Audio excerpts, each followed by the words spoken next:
you're going to have is a zero account, basically, in terms of value. Everybody, I think, has heard of the Weimar Republic and their extraordinary inflation. Well, basically, you're going well past that. The difference is that these collateral accounts are sufficient to refund the basis of an honest and open banking system where that's what it is. In other words, it doesn't suppress you. It does not cause you problems in terms of getting the money you need to plant crops or build a building or operate a business or work. And this is a lot of people have trouble understanding that sort of thing is even possible. So therein lies a lot of the misunderstanding. There is a difference, and it's coming. It's going to be complex. It's not real simple, but it's not something that the average person need be real concerned about. In other words, your unlimited income, you run out of food, there's ways to supply you. You will not go hungry. You will not do without. This is the idea of the plan, a smooth, peaceful transition. And that's a big difference between takeovers, military coups, martial laws, and, as such, revolutionary wars or any of the nasty things you can think of. So that's the basic difference. Next question. Okay. Basically, yesterday I got some new information that laid out some details of this plan that I agree is very, very complicated, that are going to, A, impress people, and B, give everybody a lot of reassurance that this has been contemplated and thought about and arranged for quite some time. And I don't know if you have gotten the same dissemination of information that I have, but we are all aware of an executive order that President Obama put out called National Defense Resources Preparedness. That seems that there has been some thought to keeping the utilities, keeping water, as well as FEMA preparations for MREs in the tens of millions to be stored and prepared and on hand, as well as military orders being put out to aid in the transition, make sure nobody gets left behind, and B, ensure that where resources are needed, that they're delivered. That's my understanding. Could you give some clarity on what your understanding is? You just named it. That's pretty much the plan verbatim. One part that everybody's leaving out is the citizens organizations, the militias, armed groups, freedom groups, things of this nature. One of the tasks I've been given is that when this is happening, I'm supposed to notify several people, and the notification is supposed to be some 24 hours ahead of the last or second final shoe falling, or however you want to look at that.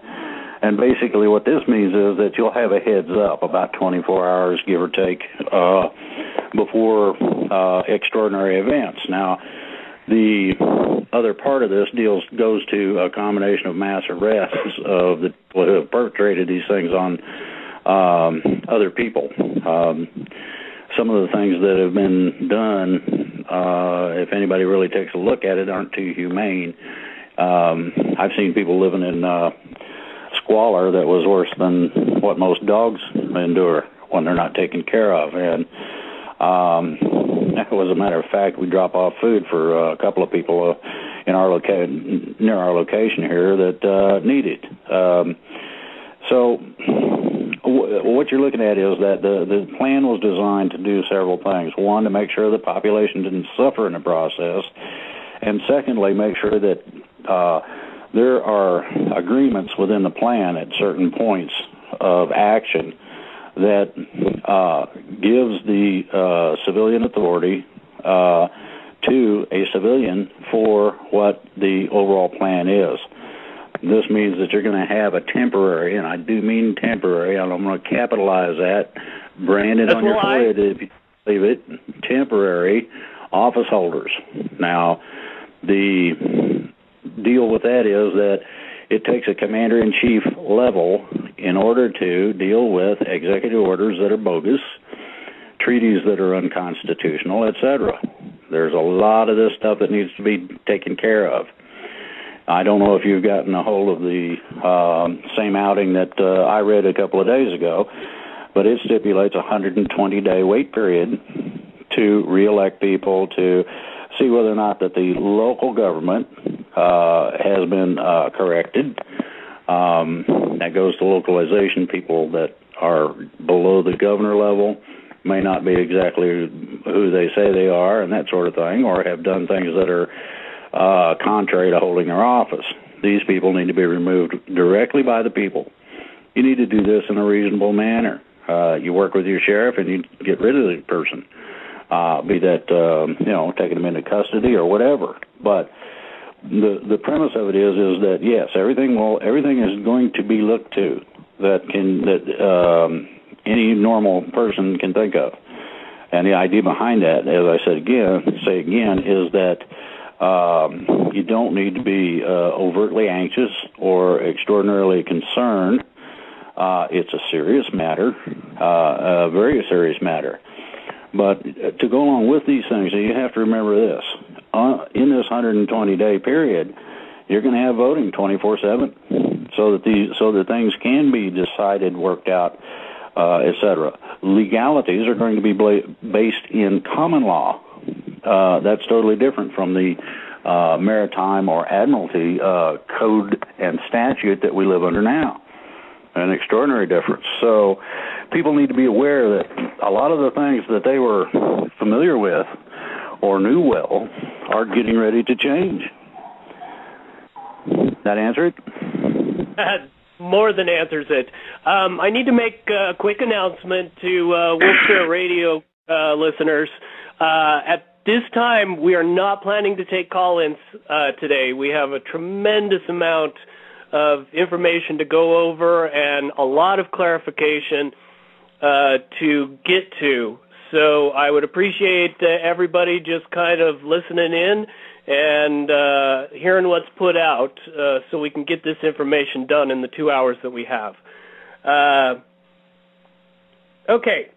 With that said, I think it's an appropriate time to take the opportunity to talk about the mass arrests. The people that are on the list I don't think are going to surprise anybody, but I would like you to speak to the people that are going to be surprised about maybe some people that they thought were going to be on the list but don't get arrested. If you could kind of smooth those ruffled feathers that might be occurring when that comes out as to the possible reasons why. I know you can't go into detail, and I know why, but maybe speak on the subject. Okay. That's a trick question, actually. People are going to find that the laundry list of names is going to be a lot of people that they have seen on TV and know or feel that they knew. You're going to find some people that you don't know at all. And then you're going to find some whom you thought might have been on the bad side who actually weren't. Now, to go along with that, you've also got some people who have already started making a deal. And the deal is that they don't break rocks in the hot sun for 50 years in exchange for explaining how things work, how you did this, who you did it with, names, dates, places, that sort of thing. Now, something that people don't know and are not aware of is there is two intelligence groups.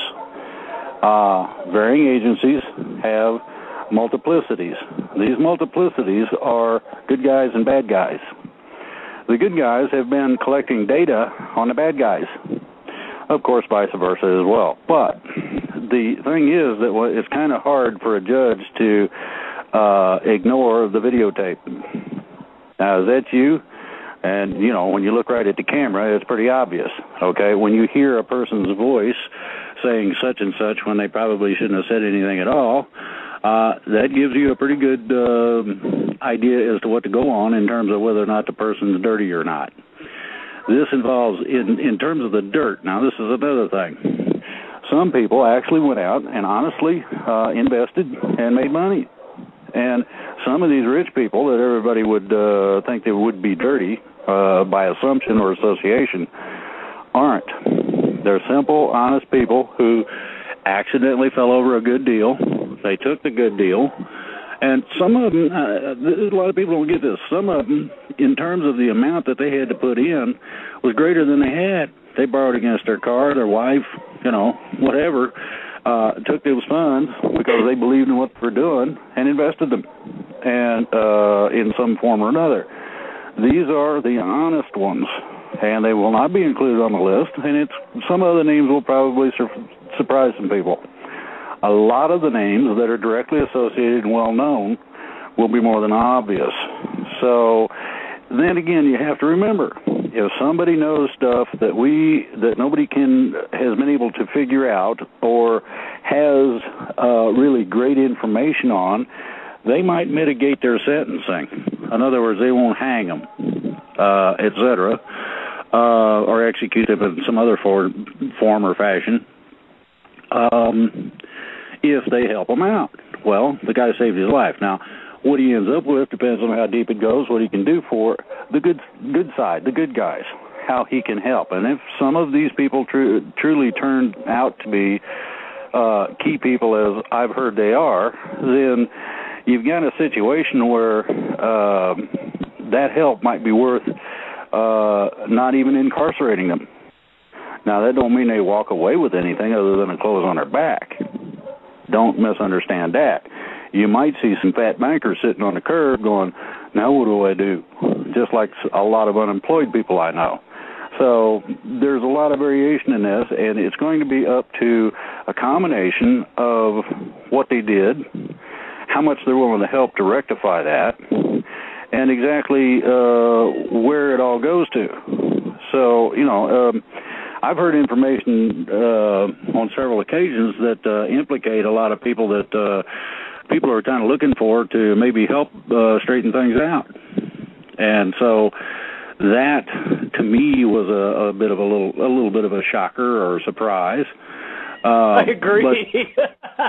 Well, what you got to remember is that I deal with the people that are doing this, and so I get information directly from the horse's mouth, and that's a considerable difference between hearing rumors of this and little snippets of that on whatever website that's trying to make everybody go cha-ching, grab your gun, man, it's time, ooh, you know.